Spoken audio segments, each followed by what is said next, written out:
Buenas noches, mucho gusto. Como compañero les acabo de mencionar, mi nombre, voy a dar la charla de creando aplicaciones web que escalan con tu equipo. Un poco acerca de mí, mi nombre es Richard Roncancio, soy ingeniero de software, tengo más de 12 años de experiencia en el campo del desarrollo, más que todo frontend, pero ajá, ahí se va. Ahora mismo estoy laborando en Berlín en una empresa que se llama Auto Uno Group, compra y venta de coches. Si quieren, estamos reclutando. Entonces, un poco de la agenda de hoy. Vamos a empezar con un pequeño intro sobre la charla. Luego vamos a hablar un poco, entrar de lleno a la charla, empezando por TypeScript. Luego iremos por los tests en el frontend, manejo de errores, validaciones en múltiples puntos, separación de responsabilidades y escalabilidad organizacional. Bueno, empecemos. Una pequeña introducción. Entonces, esta charla es una recopilación personal y profesional de más de 12 años de experiencia haciendo aplicaciones frontend. Al empezar o al desarrollar aplicaciones en equipos de trabajo de cualquier tamaño, resulta una tarea que se va poniendo cuesta arriba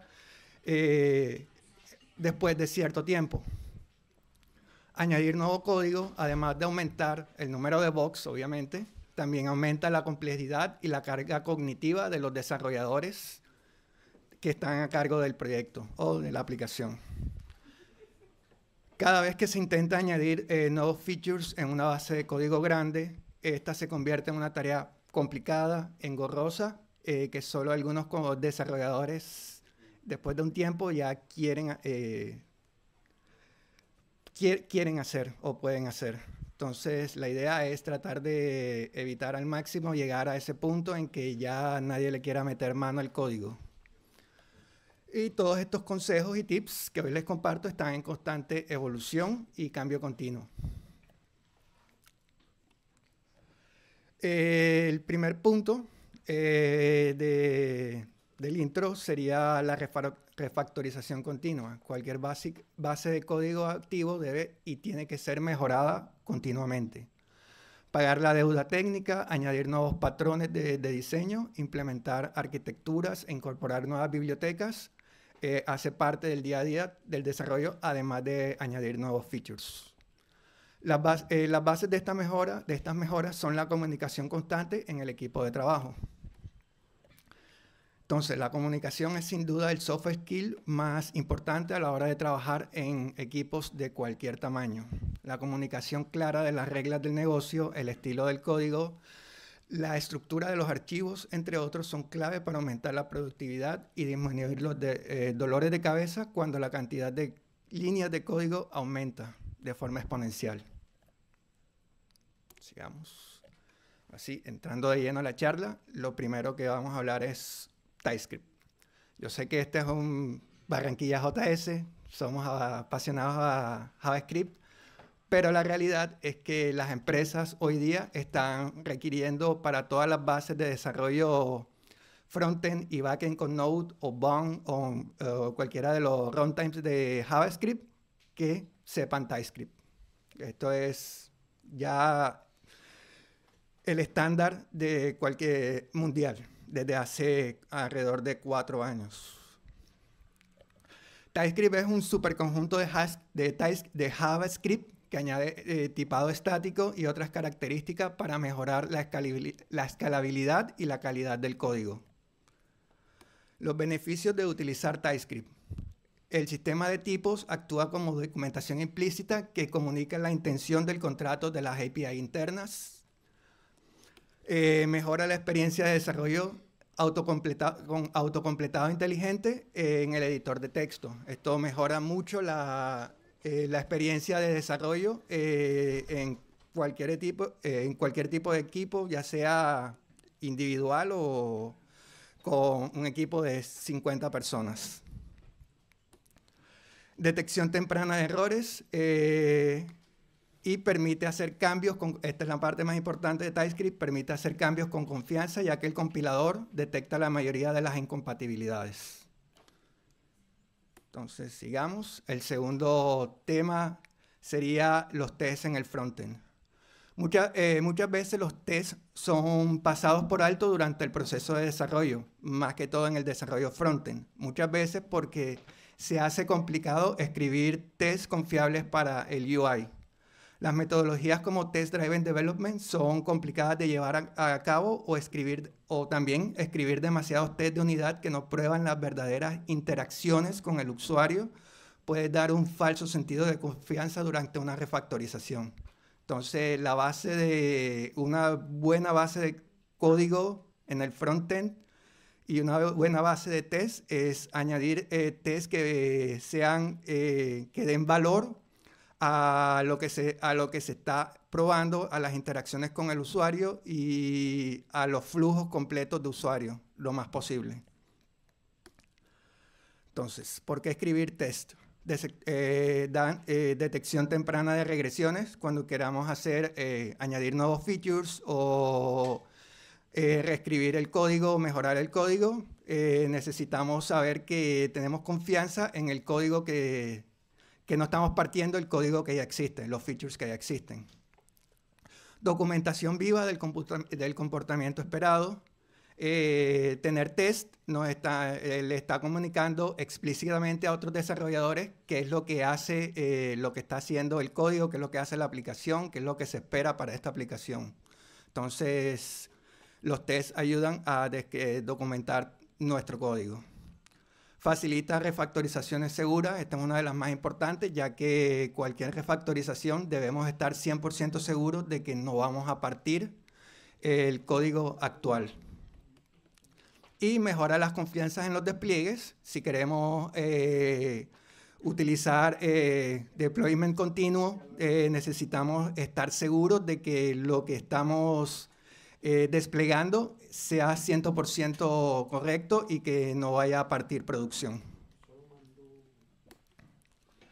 Las estrategias de testing que existen actualmente, test unitarios, que son las que prueban las funciones y componentes aislados. Test de integración, prueban cómo funcionan varios componentes del conjunto. Por ejemplo, queremos probar cómo funciona el formulario de login. Entonces, tenemos que probar que el formulario, tenemos que probar los campos, las validaciones y que estamos enviando el payload correcto al backend. Test end-to-end, esto simula interacciones completas. Usualmente los demás estrategias de testing usan mocking utilizan el moqueado de datos para no conectarse directamente con el backend o con la base de datos. Con los tests end-to-end, lo ideal es no hacer cero mocking y probar de que todo el flujo del feature funcione en vivo. Test de snapshots capturan el output de los componentes y detectan cambios cuando se cambia el código. Y finalmente los test visuales comparan imágenes, screenshots que toman los tests de la UI para detectar los cambios visuales. Entonces, para el frontend, usualmente tratamos de utilizar una metodología llamada el Testing Trophy. Esta es una estrategia de testing que tiene como base el tipado estático. Esta fue desarrollada o creada por Kenzie Dodds hace alrededor de 4 años. Y es una mejora a las estrategias de testing que usualmente se usan en el backend, que es la pirámide de testing, que se enfoca más que todo en los unit tests. Entonces, la primera parte de esta estrategia sería el análisis estático. Esta aprovecha herramientas como TypeScript y ESLint como primera línea de defensa. busca y detecta problemas antes de ejecutar el código. Usualmente cuando estamos escribiendo el código tenemos un typo o tenemos un tipo que no concuerda con lo que viene del backend. Entonces esto nos alerta de manera temprana sin necesidad de correr la aplicación en sí o de correr test. Y configura los pasos de depuración para detectar errores tipográficos, de estilos y otros automáticamente. Entonces esta es la parte más barata, por así decirlo, de este trofeo, ya que los tests, no estás corriendo tests para nada, sino que simplemente estás dependiendo de tu código en sí. La segunda capa son los tests unitarios. Estas prueban las funciones puras y las utilidades que estemos usando. Por ejemplo, tenemos una utilidad para formatear fechas. Entonces podemos testear de que dependiendo de un input salga un output y que siempre se mantenga esta relación. Sirven también para testear servicios y lógica de negocio. Obviamente, cuando se separa bien la lógica de negocio, podemos testearlas sin necesidad de moquear UI o cosas por el estilo. Y tienen un muy bajo costo de mantenimiento. Esto significa que podemos cambiarla de manera sencilla durante el desarrollo de nuevos features si estamos refactorizando algo. La tercera capa es es el énfasis en los test de integración. Como ya les había dicho anteriormente, los test de integración son los que prueban cómo funcionan varios componentes en conjunto, cómo interactúan estos componentes y que todo esté funcionando como preveemos cuando estos componentes interactúan entre sí. Entonces, estos componentes, estas tests prueban los componentes en un entorno real, en un contexto real, usualmente en el browser o utilizando alguna abstracción como JS-DOM. Prueba la comunicación entre las capas y estos son los que dan mayor confianza con la menor cantidad de test. No necesitamos una enorme cantidad de test unitarios como los test unitarios para tener la confianza de que todo está funcionando como queremos. Y por último son los tests end-to-end. Estos se enfocan en los flujos críticos de la aplicación. Por ejemplo, el flujo de autenticación del usuario podemos probar de end-to-end de que estén funcionando las validaciones del formulario, esté funcionando, que esté imaginando el payload al backend, el payload que nosotros queremos, que se esté guardando en la base de datos lo que creemos que se está guardando en la base de datos. Estos son pocos tests, pero son los más estratégicos, ya que estos tests son además de que brindan la máxima confianza, son los más costosos de mantener, porque usualmente son los más lentos y al correrlos y modificarlos es bastante engorroso por los selectores que tenemos que estar manteniendo para ejecutar los tests en sí.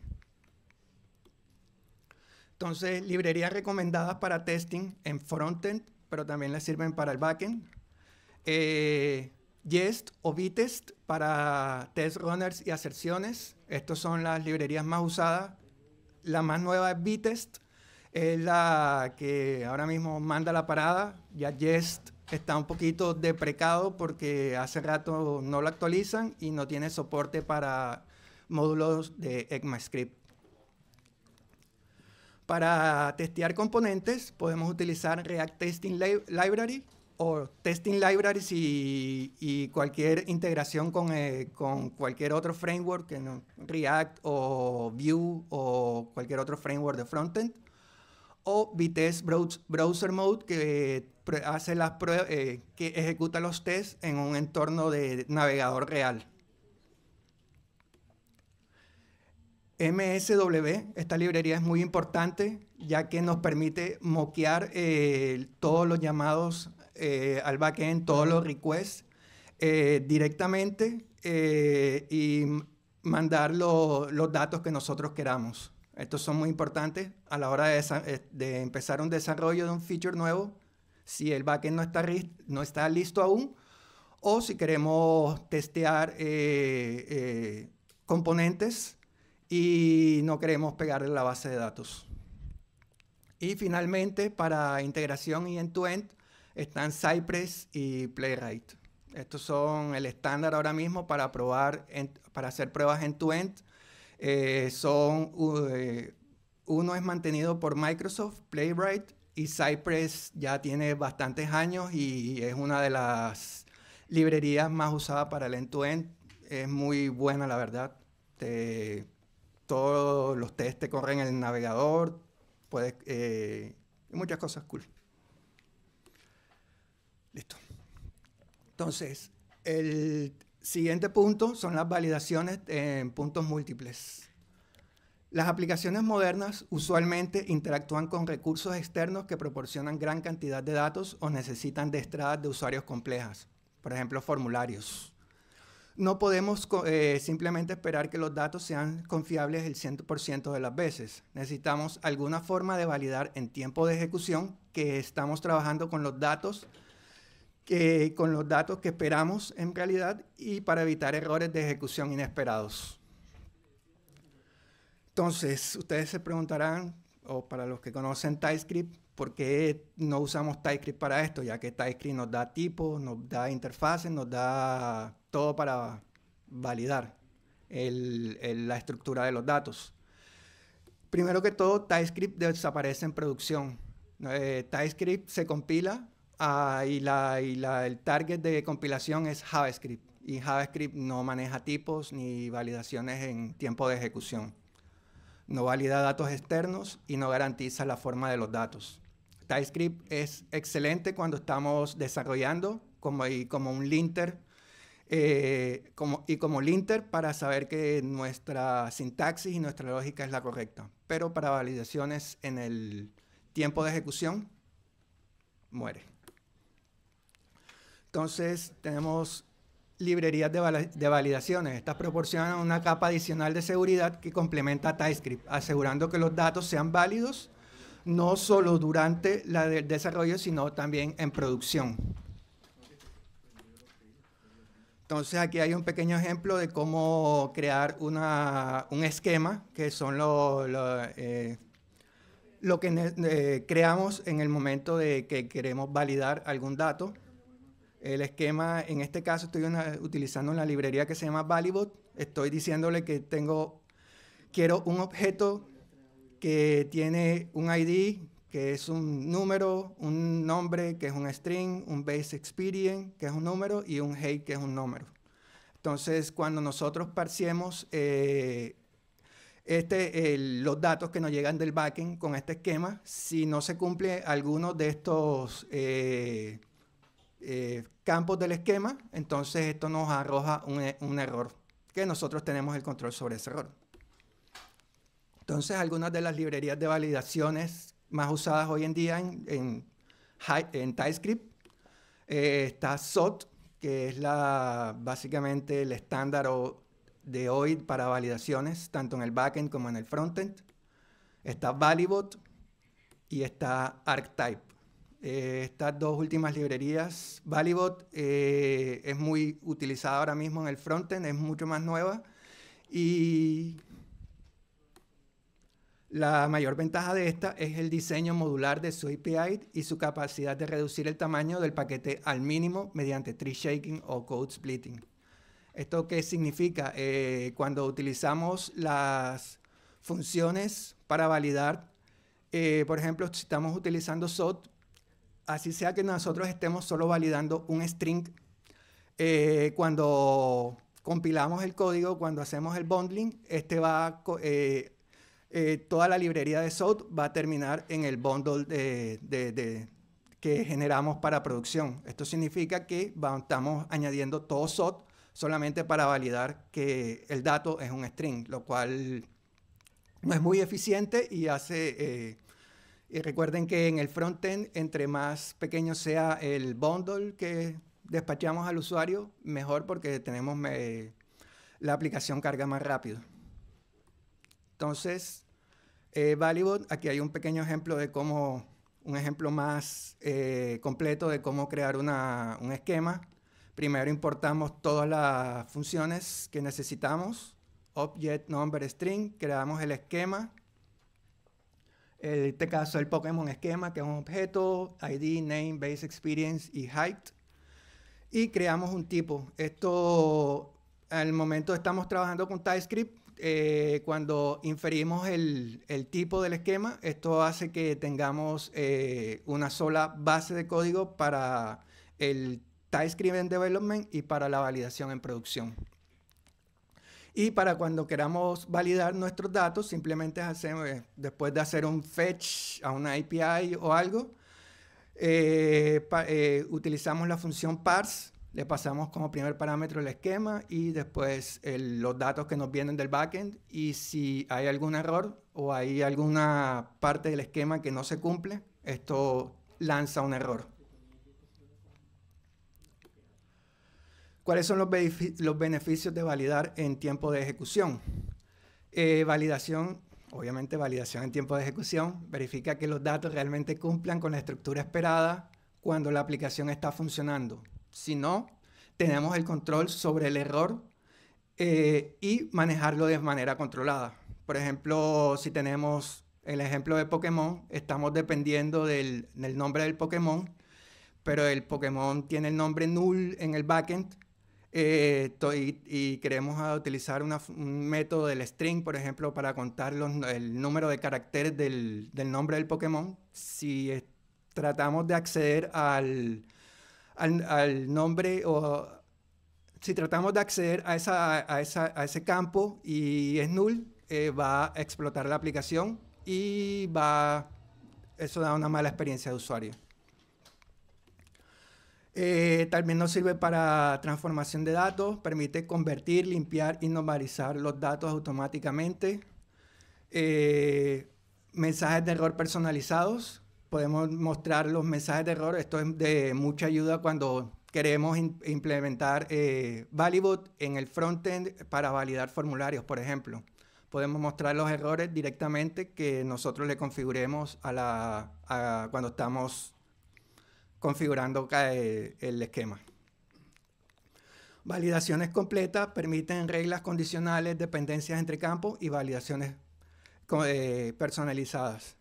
Y finalmente la inferencia de tipos, que generan tipos de TypeScript a partir de los esquemas, manteniendo una fuente única de verdad. Siguiente sección sería el manejo de errores. La diferencia entre una aplicación de una experiencia de usuario fluida y una frustrante a menudo no está en las características que funcionan, sino en cómo la aplicación responde cuando algo sale mal. Sigamos. Entonces, antes de continuar el tema sobre cómo manejar errores, debemos detallar la diferencia entre errores y excepciones en el contexto del desarrollo de software. Los errores son condiciones esperadas durante la ejecución del programa que requieren un manejo especial. Son predecibles, esperados como parte del flujo normal. Ejemplos de estos son credenciales inválidas, recursos no encontrados, validaciones fallidas o límites de API alcanzados. Las excepciones son condiciones inesperadas que interrumpen el flujo de trabajo normal de la ejecución de cualquier aplicación. Son impredecibles, se representan situaciones anómalas que no esperamos para nada. Los ejemplos más usuales son errores de red, acceso a propiedades de objetos que son nulos o problemas al parsear el JSON. El enfoque más usado en el desarrollo frontend, incluso desde que estamos en la universidad nos enseñan a manejar errores, es el enfoque más usado en el desarrollo de software para manejar errores es lanzar estos errores como excepciones. Tan pronto como se encuentra un error en el código, Este lanza una excepción terminando el flujo del método y haciendo responsable al lado que lo llamó para, el lado responsable a la función que llamó para manejar el error. Entonces tenemos este ejemplo que hice para entender este flujo. Tenemos que el cuadro amarillo es el contexto de la aplicación.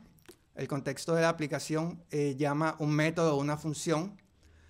La función o método en su flujo normal puede tener una lógica para hacer una validación, por ejemplo, de los datos del usuario, de un formulario. Si los datos son válidos en este flujo, entonces sigue el flujo y retorna un resultado, lo que necesitamos retornar. Si no son válidos, lo que hacemos usualmente es lanzar un error, haciendo throw, en este caso en JavaScript o TypeScript, con el error que queremos manejar, y este error debe ser manejado, en este caso, por el método o función que llamó, o el método o la función que llamó, que fue llamado. Si no es manejado así, aquí será subido en el stack hasta que sea manejado, y en el peor de los casos, que no sea manejado en ninguna parte del stack, va a explotar la aplicación. Entonces, este es un método bastante que pone bastante responsabilidad en el desarrollador para manejarlo, y que puede resultar en problemas en producción. Entonces, ¿cuáles son las desventajas de lanzar excepciones? Las excepciones no manejadas pueden detener el flujo de ejecución normal del programa. Dificultad para recuperar el programa después de una excepción. Una vez que una excepción atraviesa varios niveles de la pila de llamada, puede ser difícil recuperar el contexto de lo que necesitamos para recuperarnos de esa excepción. El manejo implícito versus explícito. Las excepciones hacen que el manejo de errores sea implícito, lo que puede llevar a olvidar manejar ciertos casos, que es lo que usualmente hacemos. Por ejemplo, hacemos un fetch, pero muy pocas veces ponemos un try y un catch para manejar el error que nos puede traer. Y finalmente, los problemas de tipado. TypeScript no puede forzar el manejo de excepciones, lo que hace que sea fácil olvidar manejarlas. Entonces, lo que les propongo hoy es, no sé si lo han escuchado, un manejo funcional de errores utilizando el patrón result. Este patrón puede manejar errores de forma funcional. Es una forma explícita y clara de expresar la intención de que el método o la función puede fallar. Entonces, el patrón result es básicamente un tipo y dos subtipos. El tipo result o la clase result puede ser o failure o success. En cualquier caso, tenemos o el valor que necesitamos o el error que puede haber lanzado que se puede haber lanzado. Entonces, aquí hay un pequeño ejemplo, espero que se vea bien, de cómo utilizar el patrón result para manejar datos. Básicamente utilizamos un ejemplo sencillo, result from, que convierte lo que sea que le pasemos en un result.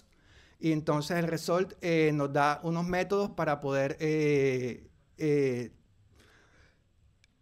mapear, en este caso, o transformar los datos, el dato que nos devuelve, que posiblemente nos devuelva la función. Y si no nos devuelve algún dato, esto, cuando llamamos el map, no va a hacer que la aplicación explote, porque internamente el map solamente se ejecuta cuando el result es un success. Entonces, aquí hay varios ejemplos de las firmas de las funciones cuando no utilizamos el patrón result. Tenemos en este caso que es esta función getPokemon está retornando una promesa. Eso lo podemos ver directamente en la firma de la función. El problema es que esta función también puede, si utilizamos excepciones, también puede lanzar una excepción de tipo service error, que son varias clases diferentes, y en ninguna parte estamos diciendo que la función está lanzando este error. Una versión un poquito más mejorada, en este caso, sería utilizar JSDocs para documentar de que esta función está haciendo un throw del tipo service error. Cuando estamos haciendo el desarrollo, entonces en el editor de texto cuando le hacemos hover a la función, nos va a mostrar de que esta función está haciendo un throw de esto. Y finalmente, utilizando el patrón result, vemos que la firma de la función cambia y nos está diciendo explícitamente de que esta función retorna una promesa que puede ser que es un result que puede ser o un Pokémon o un service error. Entonces, del lado del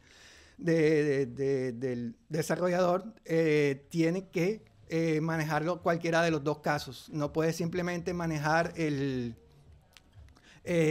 Pokémon, que tiene un Pokémon, si no maneja el error primero. Entonces, esto nos permite dar explícitamente el lado de la función que llama el desarrollador debe manejar el error como mejor le lo vea conveniente. Listo. Entonces iba a mostrarle un ejemplo de código, pero lo presentaré al final para no alargarlo mucho. Entonces, la siguiente parte, ya estamos casi terminando, no se preocupen. La separación de responsabilidades.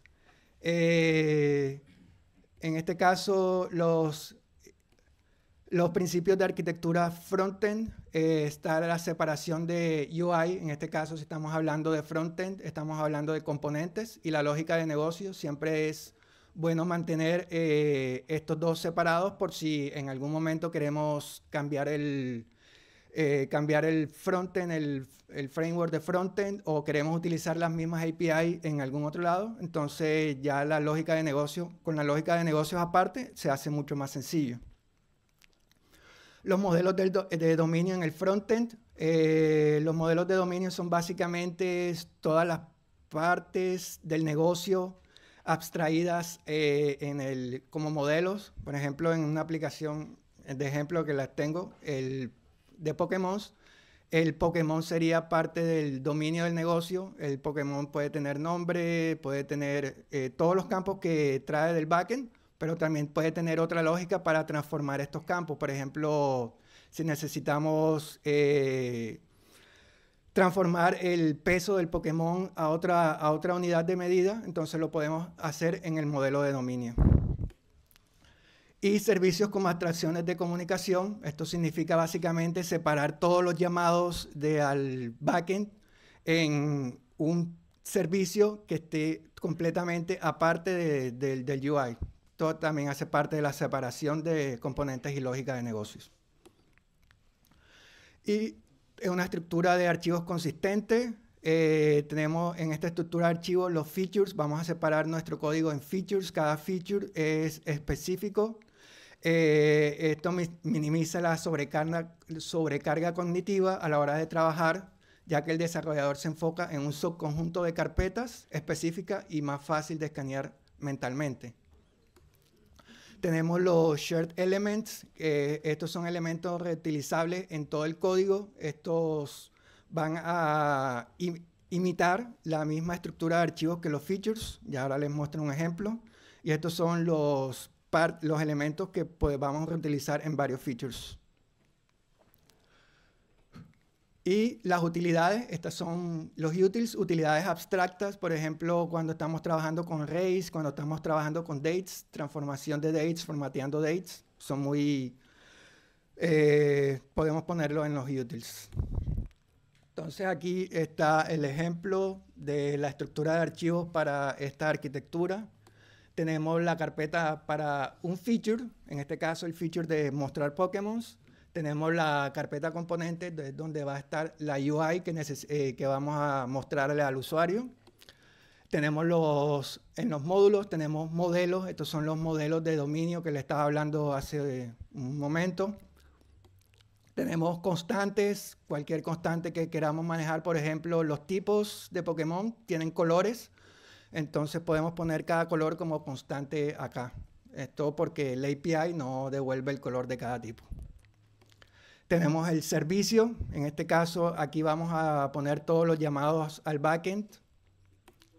Y los esquemas, que son las validaciones que tenemos para el backend y todo esto que les hablé hace un momento. Y en Shared verán que tenemos básicamente la misma estructura de archivos. Tenemos componentes, tenemos módulos. Si queremos, por ejemplo, el módulo de errores, en este caso sería compartido porque son los errores globales de la aplicación. Por ejemplo, cuando hay falla el llamado al API o algo por el estilo.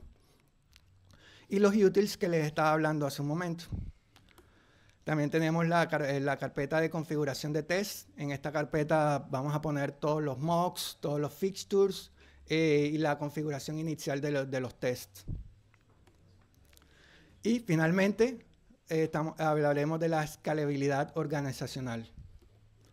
Entonces, convenciones y documentación. De las convenciones necesitamos configurar herramientas de estilo y código, de estilo de código linteado, documentación automática con JSDocs o TSDocs, revisión de código con una cantidad mínima de aprobaciones. Por ejemplo, cuando hacemos pull request, tenemos que estar seguros de que el pull request haya sido revisado por 1 o 2 desarrolladores antes de mergearlo a producción. Flujos de CI y CD automatizados. Esto significa que si tenemos flujos de desarrollo y continuo y continuous delivery, estos sean configurados para que corran los tests en estos para saber de que el feature no parte alguna otra parte del código. Y finalmente, otra vez, una de las partes más importantes es la comunicación. Necesitamos comunicar de que todas estas herramientas están puestos a la medida de los desarrolladores que están trabajando, a las formas de que todos estén felices a la hora de escribir código, cómo escribimos las funciones, cómo escribimos variables, todo esto. Librerías recomendadas. ESLint o TypeScript para los linters. Estilos de código, podemos utilizar Prettier. Esto evita la carga cognitiva a la hora de hacer un pull request porque no tenemos que nosotros configurar cómo se va a formatear el código, sino que esto lo hace automáticamente con la configuración que le hayamos puesto desde un inicio. O las herramientas todo en uno como Biome o OXC, que hacen de linter y de Prettier al mismo tiempo, o sea, formatean y hacen de linter, pero son de nueva generación y son ahora mismo las más rápidas que existen. Y ahora sí, vamos al ejemplo de código que les había preparado.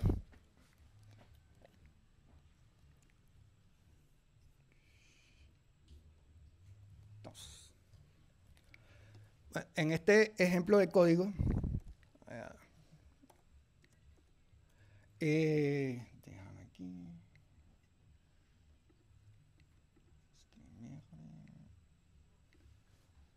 Listo.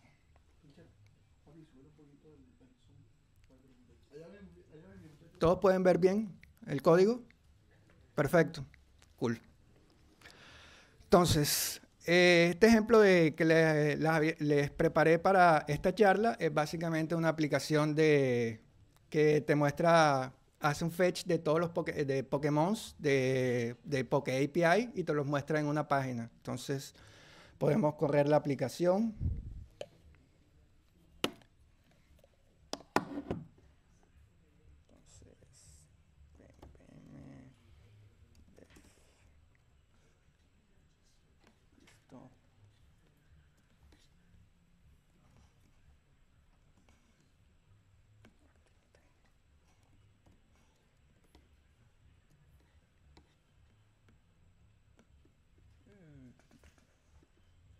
Un momento, por favor.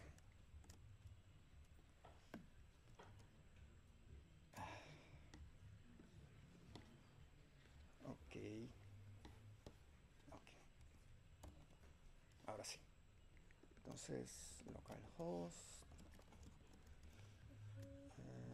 5173.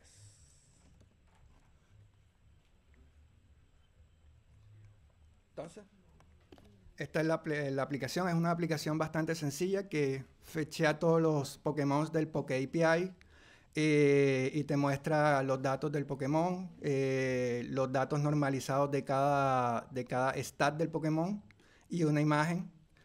Y también, no sé si lo puedan ver, pero dependiendo del tipo de Pokémon, por ejemplo, este tipo hoja y tipo veneno, entonces tenemos un pequeño degradado en el background de la imagen del Pokémon. Entonces, ¿cómo funciona esta aplicación? Aquí de rapidez. Está como difícil.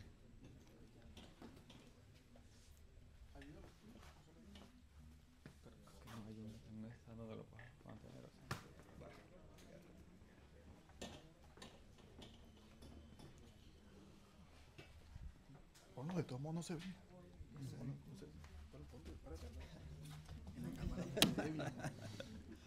Ok. Entonces, como parte del sistema de archivos que les había propuesto, tenemos los features. En este caso tenemos el feature de Pokémon, en el cual tenemos primeramente el esquema. Aquí les muestro el ejemplo del esquema de Pokémon. Es un esquema bastante grande, pero este valida que básicamente el Pokémon que estamos fetchando tenga todos los campos que estamos esperando. Entonces aquí pueden ver que tiene un ID, nombre, experiencia base, y pueden ver que cada llamado a cada función de Valibot le estamos pasando el mensaje de error que queremos mostrar por si el campo hace falta. Entonces, después del esquema tenemos el servicio. En este caso tenemos una función que se llama getPokémon. Estamos utilizando el patrón result. Para cada Pokémon necesitamos validar el ID. Estamos pasando el ID para obtener el Pokémon. Estamos validando de que tenemos ese payload para mandar al backend. Si hay algún error, creamos un error de validación. Entonces, aquí hacemos el llamado al API utilizando el HTTP client. El HTTP client está hace parte de los utils y básicamente configura un cliente de HTTP con un prefix URL que es la URL donde vamos a fechar los Pokémon y le ponemos un retry para reintentar si un llamado falla. Entonces, hacemos el llamado. Si el llamado falla, en este caso no lanzamos, estamos retornando un error. En este caso sería un HTTP error. Y después validamos el esquema que nos retorna, validamos el esquema que nos retorna. En este caso estamos parseando el Pokémon. Si hay algún error, retorna ese error. Si no, convierte ese esquema, ese objeto plano de JavaScript, lo va a convertir en un modelo de dominio. En este caso, el modelo de Pokémon es una clase que tiene igual todos los campos que estamos esperando, que ya sabemos que están en el esquema, pero también tiene transformaciones que son requeridas por el dominio. Por ejemplo, tenemos el getFormatedName para obtener el nombre formateado, porque el nombre de la API viene separado por guiones y no queremos mostrar guiones, entonces aquí simplemente reemplazamos todos los guiones por espacio. Otro ejemplo es que tenemos para transformar el height en centímetros. En este caso el API nos retorna el height en decímetros, en unidades de 10, y el weight nos lo retorna en hectogramos, que es también peso en unidades de 100, si no estoy mal. En este caso tenemos otra vez dos funciones utilitarias. Sí, aquí. Dos funciones utilitarias que también están en la carpeta utils. Estas funciones utilitarias están testeadas como debe ser. Y simplemente... No, yo sí estoy. Y estas funciones utilitarias podemos reutilizarlas en cualquier lado del código. Estas no dependen para nada del dominio, estas simplemente son lo suficientemente abstractas para utilizarlas en cualquier lado. Y finalmente tenemos tenemos las vistas, obviamente. En este caso tenemos otro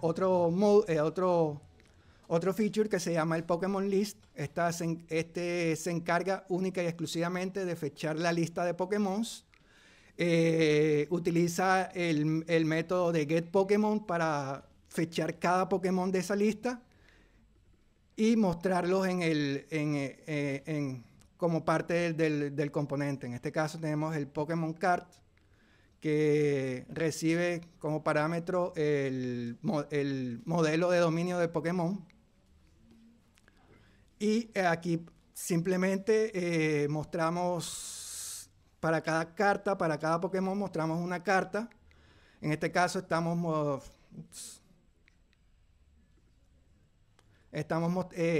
haciendo otras transformaciones. Por ejemplo, en este caso estamos parseando el background que les mostré anteriormente, que puede ser un degradado entre dos colores o un color sólido dependiendo del tipo de Pokémon y el borde de este mismo. Y aquí mostramos todo lo que necesitamos del Pokémon, la imagen. En este caso sabemos que es un string porque el esquema nos dijo que es un string. El nombre formateado, este sí es parte de transformaciones de dominio, entonces es bueno ponerlo en un lugar de que podamos testearlo, el dominio en sí. Y tenemos aquí los stats. Los stats, estoy haciendo lo mismo. Cada Pokémon, cada stat es diferente, no está normalizado. Entonces lo que hago es normalizarlo en el dominio.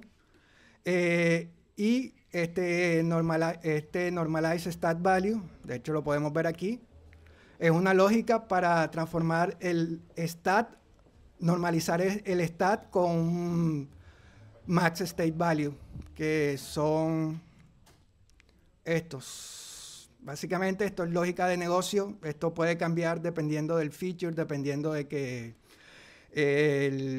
así lo requiera el feature. Pero todo lo tenemos aislado en su propio modelo de dominio.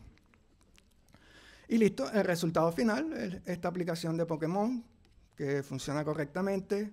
También podemos correr test, porque obviamente tiene test, si no les estaría mintiendo.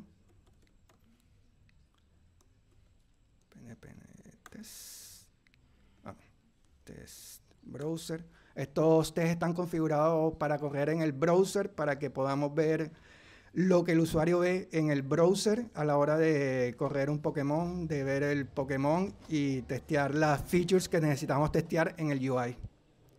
Entonces, básicamente, esa es toda mi presentación para el día de hoy.